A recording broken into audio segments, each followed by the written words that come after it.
As a 1950 graduate of Ortonville High School, Andy McCarty earned letters in football, basketball, and baseball. After graduation, Andy served 4 years in the Air Force.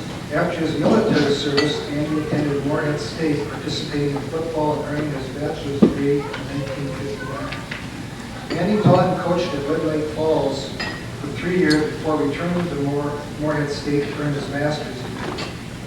Andy moved to Parker's Prairie in 1963, where he taught and coached a variety of sports.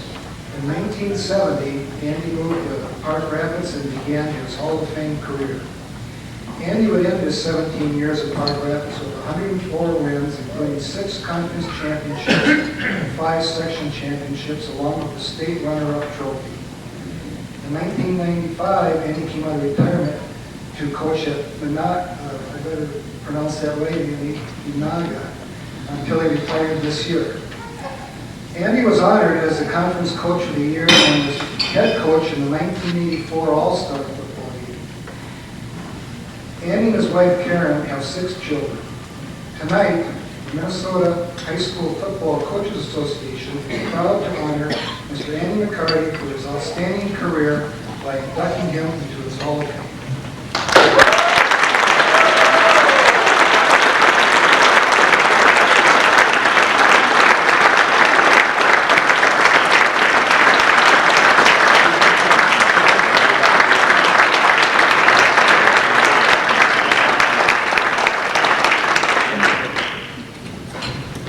Great day for an Irishman. It's really too bad that it had to fall on this day, because usually by this time I'm about 18 from the win.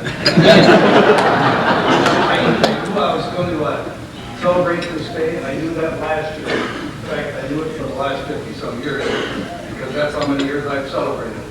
But of course, I didn't have this honor with me. When I first started coaching, I guess I never thought I'd be in this position. You know, you just never think that when you first get out, you don't know how long you're going to coach.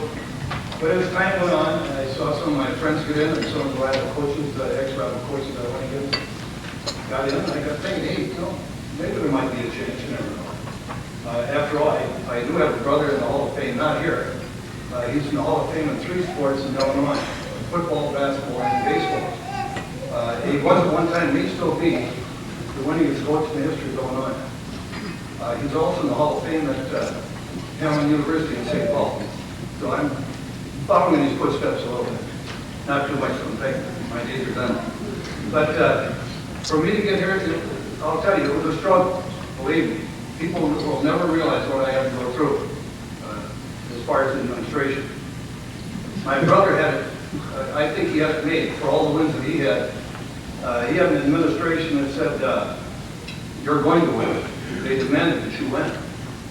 I think at one time, every kid that went to the school, he taught at North Shore Country Day School in Winnetka, Illinois. I think you had to go out for a sport to even attend the school. That's how much the administration taught about it. But it wasn't that way when I went through at Park Rapids. How many times I went home at night and I told my wife, I'm done. I had to put up with these people. They didn't want to win. They didn't care. You talked to the administration, I could bang my head against the wall. And she kept prodding me on, don't give up. You won before, you'll beat them. Get somebody on your side. And she was right. Thank God I'm here. But I want to introduce her. She's a beauty. 41 years, my wife, Karen.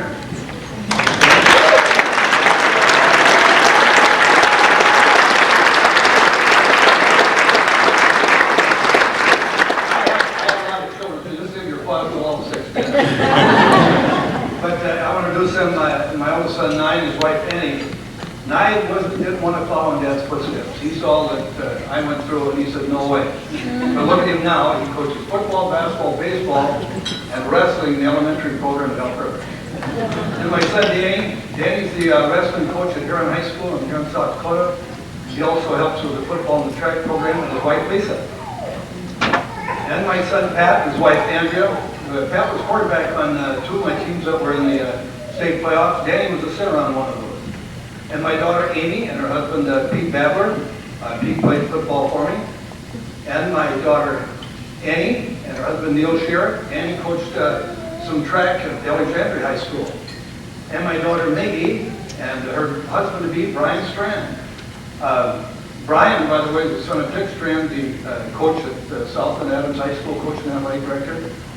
Dick and I coached, we had our teams in the dome at the same time, and we coached the All-Star game together. And from that, we developed a real good friendship. And through that friendship, my daughter and his son met, and a June wedding is planned. And we were really looking forward to our family. He's just a great young man and a great coach, and like his dad. And by the way, he's the assistant coach now at La Center, Minnesota. They were in the Dome this year. He's an assistant there. Their basketball team now, I'm sure, just won tonight over Springfield. He just got up here late. They played at Mankato, but they won. That's going to be my future son in June, and that's my family.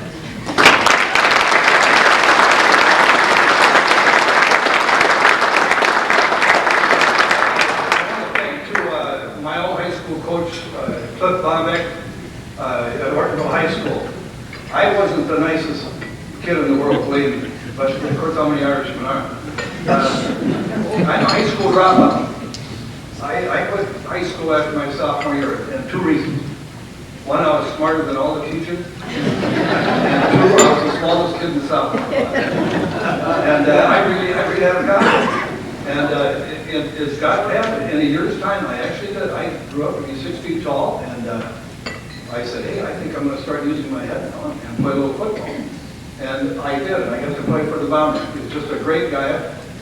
He put up with me for those the last 2 years that I was in school, but I made it. The Bomber went on to, after a good career at Ortonville, and some of the plays, by the way, that we used in high school, I put into my playbook.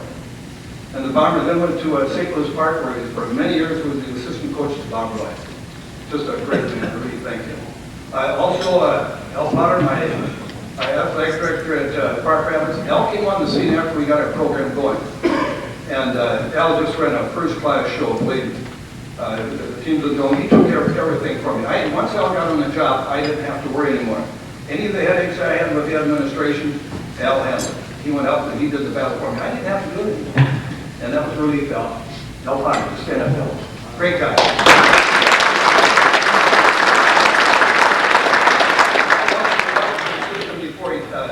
Before he came to the Park Rapids. Also, I want to thank the assistant coaches that I have. We put in a lot of hours to make the program go at Park Rapids. And I really want to thank them and the players that played for me. Just an outstanding bunch of kids. We were never really big. You know, I never had those big teams. You know, you wasn't 200 across the line. No. They were more in the 150, 175 pound range. And that would be for everybody. I'll guarantee you they were tough. And I got a whole bunch of those Tigers sitting over here, and 3 of them right at this table. Why don't you guys just stand with me? From my Dome team and team after crazy.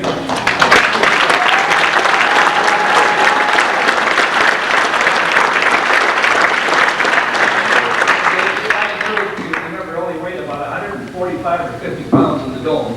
Now he's 55. But I really thank those guys for really putting out like this. I just want to get back to the story like when I first started. There were 2 people that saved my neck. I wouldn't be here if it weren't for them. I think Ted Johnson knows a little bit about the story too. I mean, what went on there beforehand. But I took the job at Park Rapids in 1970, and I signed for the job late in the summer. And I found out why. Nobody else wanted the job. I was the 4th coach in 5 years. I was the 5th coach in 6 years. If you want to count the one coach that was on kind of a sabbatical, and he would coach on weekends, and his assistants did it during the week. The practice and everything for us. So we had administration people like this, they didn't care. The football lights were turned on and off, they didn't care. Well, Mike Randolph came to town, he's a sports writer. He went to college, came back to sports writer, and he took up my plight. He saw what was going on. We were never going to turn around in Park Rapids, ever. They lost more games than they ever won in all the history of that school. And it was a dying place. And Mike wanted to see one. He was a hometown boy. So he started putting stuff in the paper that the administration did. And when the administration gave me a bad time, he put it in his column. And a school board member finally looked at it and said, hey, call me up. His name was John Bitter. I don't know, he went down to Southern Minnesota. He was on TV. A great man. He called me up, Andy, what can we do to straighten this out? I said, you've got to get that. This stuff out of the hands of the administration where they select the coaches. They don't care. A guy came in one time, he played golf, so they hired him as a coach. Now, hold it. I mean, let me select the coaches. Give me that right to select the coaches. Give me the right to set up a program where we start 5th and 6th, flag football, 7th and 8th, we'll play just in rows. We got to sign 90-some kids up in the 7th grade. Teach them to love football. Get a good night game, great schedule, which we did. And we got that going, and from that time on, we never had another losing season. But it was all because of those two guys. And believe me, the hangmen were there. It was right around my neck. I was like Grady Grosser. They wanted his neck at one time, too. The same thing. I wouldn't beat him. They wanted my neck, but thank God we beat him. I liked a good fight, too, as an Irish. Well, my wife told me, she said, don't get up there, because she knows how I get on some of these things. When you're an Irishman, don't get up there, rant and rave. Thank the people that should be thanking. Get back to your table, get a pint of Guinness, and enjoy this fight.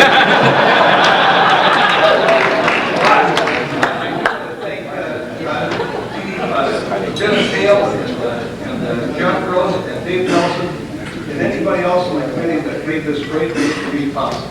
I thank you.